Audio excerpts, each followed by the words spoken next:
et de la Chine, la plus puissante marine du monde. Pékin a mis ses industriels de la défense en mode guerre. Il y a de faire des discours sur l'économie de guerre en France et puis à s'y mettre comme le fait Pékin. En 2 décennies, la Chine a construit la plus importante force navale du monde. Comment ce programme pharaonique a pu passer en fait sous les radars? Alors, il fallait 2 choses. Il fallait d'abord regarder dans la bonne direction et ensuite écouter les bonnes personnes parce que les experts militaires, les renseignements, etc. ont suivi de près, bien sûr, la constitution de cette marine. En 20 ans, elle est devenue titanesque. Alors, par contre, c'est le grand public qui est totalement passé à côté, qui préfère sur les réseaux sociaux balancer des sarcasmes sur tel porte-avions, tel sous-marin, sur la qualité, etc. Oui, oui. Mais ils n'ont rien vu venir. En 2020, le Centre d'études stratégiques de la Marine nationale disait déjà qu'en moins de 5 ans, la Chine avait été capable de construire l'équivalent en tonnage de toute la marine française. C'est pas rien, quoi. En seulement 5 ans, hein.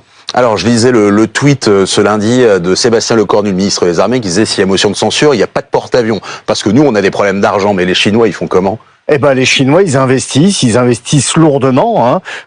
Leur budget, c'est 225 milliards, leur budget défense, hein. 225 milliards de dollars, ce qui en fait le second budget du monde après les États-Unis, qui sont très très loin devant, hein. Les États-Unis, c'est 842 milliards.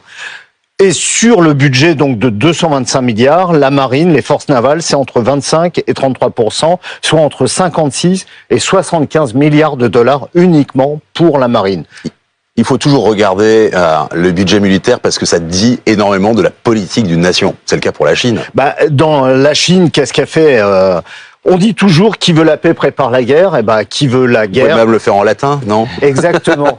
Non, je suis pas Ulysse Gosset quand même. Qui vis passem, parabellum. Voilà. Non, exactement. Mais qui veut la guerre, prépare aussi la guerre, et c'est exactement ce que fait Pékin, sous l'œil bien sûr de Washington, hein, qui est convaincu qu'un affrontement avec la Chine aura lieu quand? En 2027, selon l'état-major de l'US Navy. Donc, ils tentent de se préparer pour faire face à ça. Ça va être compliqué parce qu'il va y avoir vraiment un affrontement de forces navales s'il a lieu, hein, parce qu'on n'en est pas sûr évidemment, mais s'il a lieu un affrontement de forces navales totalement titanesque. Dans l'espace le plus grand du monde, dans l'espace, l'océan Pacifique. Exactement.